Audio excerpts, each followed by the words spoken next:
சித்தி வீட்டுக்கு. எங்க போய் தொலை, கேக் கொடுத்துட்டு போ. ஆமா, எங்க போய் தொலை, கொடுத்துட்டு போ. இதே இடத்துல தான் நிப்போம். ஏய், ஏன்டா வருஷம் இதே கேட்டு உயிரை வாங்குறீங்க? நாங்க கேக்கெல்லாம் வாங்க மாட்டோம்டா. சர்ச்சுக்கு போயிட்டு ஸ்ட்ரைட்டா வீட்டுக்கு வந்துட்டு வெளியில எங்காவது போறதா போவோம். அப்பலாம் வீட்லயே சமைச்சு சாப்பிடுறது அப்படிதான்டா.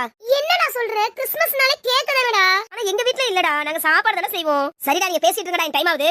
டேய், அந்த கேக் சாரிடா, எனக்கு கேக்கல. பாத்தியாடா, கேக்கலன்ட்டு போறான். விடக்கூடாதுடா, அவனை விடவே கூடாது. துரோகம் பண்ணிட்டான்டா நம்மளுக்கே துரோகம் பண்ணிட்டான்டா. ஆமாடா, கேக் வரும்ட்டு நேத்து எங்க அப்பா பேக்கரி கடை கூட கூப்பிட்டாருடா. போகலையே. அங்க சாப்பிட்டா நம்ம நண்பன் கொடுக்குற கேக்க யார் திங்கிறதுன்ட்டு நான் போகாம வீட்லயே இருந்தேன்டா. சரி விடு சபரி. இல்லடா, என்னால முடியலடா, பொறுக்க முடியலடா.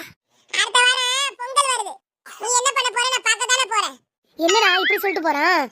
பொங்கலுக்கு ஏதாவது குடுக்கலன்னா வச்சு செய்வானோ? சாவடிச்சிருவான்டா. ஐயோ, பொங்கலுக்கு வர எங்க அம்மா அத்தை வீட்டுக்கு போலான்னு சொல்லிட்டு இருந்துச்சுடா. அப்ப அடி கன்ஃபார்ம் தான். போ,